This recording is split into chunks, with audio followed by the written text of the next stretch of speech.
एक परिवार के ही लोग उसमें टीचर बन गए हुए हैं और सरकार जो अनुदान देती है उसका सब घोटाला घपला कर लेते हैं। कहीं न शिक्षा दी जाती है फूस के, या कहीं एक कमरे में उस संस्था को चलाया जा रहा है। इसलिए हाई कोर्ट का यह स्वागत योग्य कदम है और इसकी सख्ती से जांच होनी चाहिए। नीतीश जी तो तुष्टिकरण की नीति के तहत वोट बैंक के लिए वो लोग कुछ कर देंगे, इसीलिए उनकी बातों को नहीं दीजिए।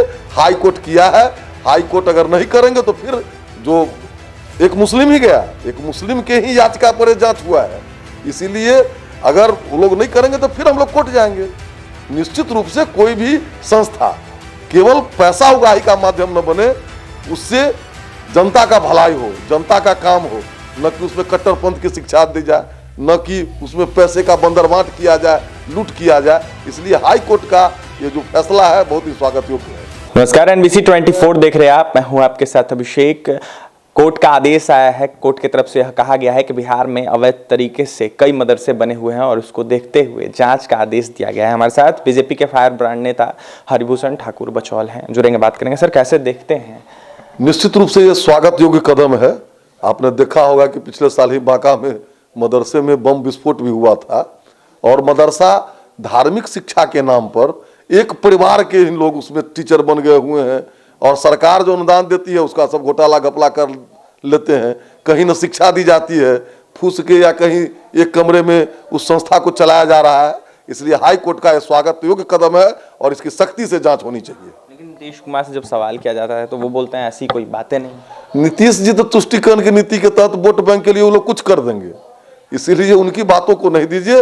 हाई कोर्ट किया है, हाई कोर्ट अगर नहीं करेंगे तो फिर जो एक मुस्लिम ही गया, एक मुस्लिम के ही याचिका पर जांच हुआ है, इसीलिए अगर वो लोग नहीं करेंगे तो फिर हम लोग कोर्ट जाएंगे। निश्चित रूप से कोई भी संस्था केवल पैसा उगाही का माध्यम न बने, उससे जनता का भलाई हो, जनता का काम हो, न कि उसमें कट्टरपंथ की शिक्षा दी जाए, न कि उसमें पैसे का बंदरबांट किया जाए, लूट किया जाए। इसलिए हाई कोर्ट का ये जो फैसला है बहुत ही स्वागत योग्य है।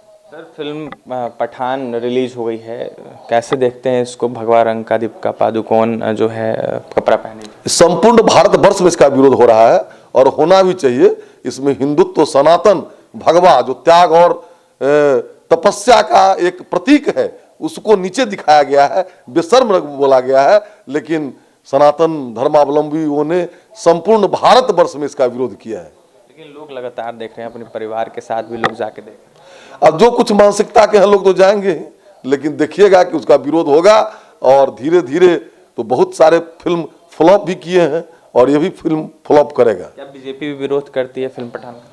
देखिए, भारतीय जनता पार्टी पठान फिल्म ही नहीं, भारत के जो सनातन संस्कृति है उस पर अगर कोई भी कुठाराघात करेगी तो भारतीय जनता पार्टी विरोध करेगी। एक अंतिम सवाल रहेगा, बागेश्वर धाम वाले बाबा को लेकर भी कई बातें सामने निकल के आ रही है, कई आरोप भी लगाया जा रहा है, कहा यह जा रहा है कि बस दिखावा करते हैं, पाखंडी।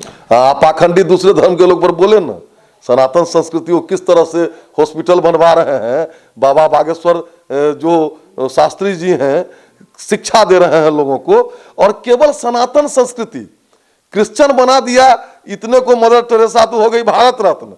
ये अगर सनातन संस्कृति के प्रचार कर रहे हैं, ईसाइयों को घड़ा वापसी करवा रहे हैं, तो ये षड्यंत्र के तहत उनको बदनाम किया जा रहा है। लेकिन उस बदनामी से कुछ नहीं होगा, बाबा और आगे बढ़ेंगे, पटना में भी आने वाले हैं, हम लोग उनका स्वागत करेंगे। आपने सुना, हमारे साथ बीजेपी के फायर ब्रांड नेता हरिभूषण ठाकुर बचौल थे। तो वहीं जिस तरीके से बातें सामने निकल गई उसको लेकर तमाम प्रतिक्रिया दी है इन्होंने, तो वहीं फिल्म पठान का तमाम लोग विरोध कर रहे हैं, तो वहीं हरिभूषण ठाकुर भी विरोध कर रहे हैं। जिस तरीके से मदरसा का जांच हो रहा है इसको लेकर यह साफ कहना था हरिभूषण ठाकुर बचौल का कि यह अच्छा कदम है और ऐसा होना भी चाहिए, क्योंकि देखा जाए तो बिहार में काफी अवैध तरीके से मदरसे बने हुए हैं, तो वहीं सरकार बंदरबाट इसका करती है। और भी तमाम खबरों के लिए NBC 24 के साथ बने रहे। पटना से सहयोगी के साथ अभिषेक की रिपोर्ट।